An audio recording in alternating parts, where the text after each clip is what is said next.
The floor. This is lesson or part number one. Don't know how many parts are going to be to this, but here we go. The architecture of now. I want to start with something that most people have never been told. You're building something right now. You may not know it. You're building something. You're not building towards something. You're not after something. Right now, in this very moment, the actions that you take, the thoughts that you entertain, the choices you make or defer, rather, are laying the material down as structure, structural material in what you're building. They're becoming part of the architecture of who you are. And see, most people don't know this. Most people treat growth as something that visits from time and again, occasionally, every now and then, or something that happens during a crisis or the fire moments of chaos, or even a breakthrough or a season of like, I've made a decision to actually make some changes. They treat building and growth as episodic. It comes, it goes.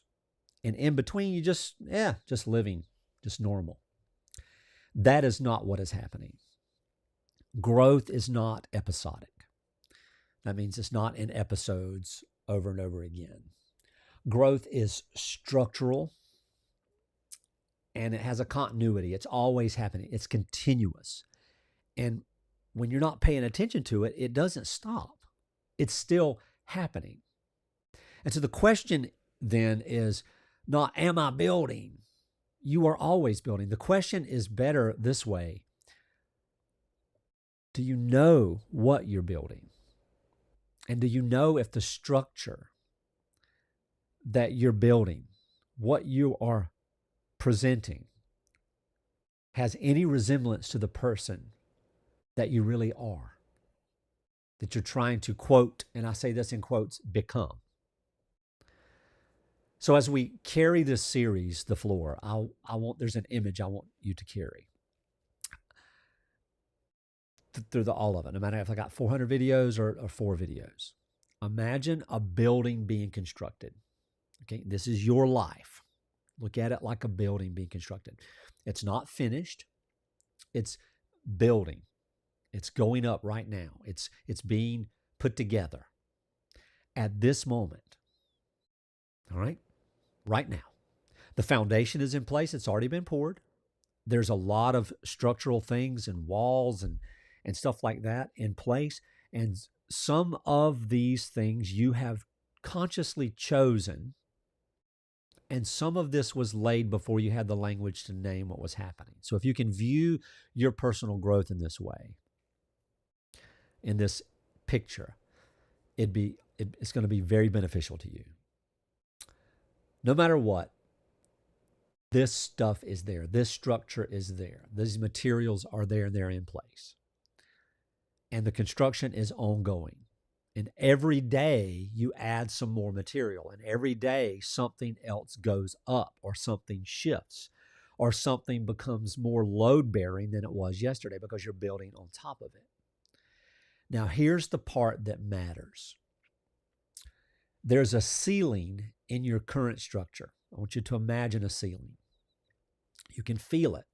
It's hitting you on the head. You can put your hand on it. It's the place where your growth seems to stop, where something sort of resists you, and where you're pressing, and the pressing is not producing what you thought it should. It produces something you might not can see, but we'll get to that. It's not producing the result you expect. So you bump into it. You try to go through it. Sometimes you just sort of back up and you look at it and you just stare at it. You back away. And then you tell a story in your mind. You interpret in your mind, well, this ceiling, it's permanent. It's there. This is as high as I can go. You think it's a permanent feature of your personal architecture.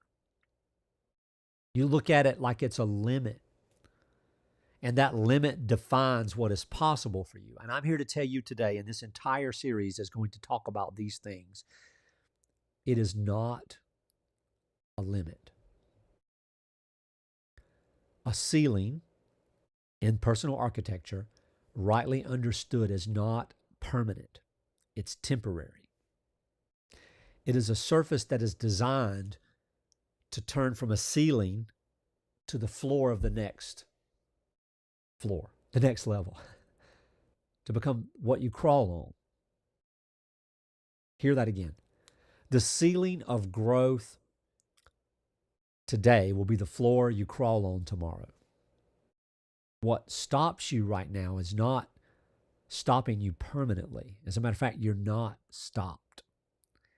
It's in the process of being converted. And the conversion happens through contact, through touching, through pressure, through pushing, through you pressing against it consistently enough and long enough that the material changes, not breaks. That what was overhead becomes underfoot, that what was a limit becomes a foundation. This is the architecture of growth. And once you understand it, you won't unsee it. Every ceiling you encounter for the rest of your life will carry a different meaning, not a stopping point, a construction site. But before we can talk about how ceilings become floors, we need to establish something a little bit more basic. We need to have clarity on what a ceiling is and isn't, okay? Because one of the most expensive mistakes that people make in their development is to misread a ceiling as a wall or a barrier, and I'll talk about both. A ceiling is temporary. It's convertible. It's a surface that your growth is actively pressing against, not your will, not your intention. The pressure you feel when you're at your ceiling is not a sign that something is wrong. It is the sound of transformation. It is the beginning of conversion. Ceiling becomes floor. It's what it feels like when the structural process is underway.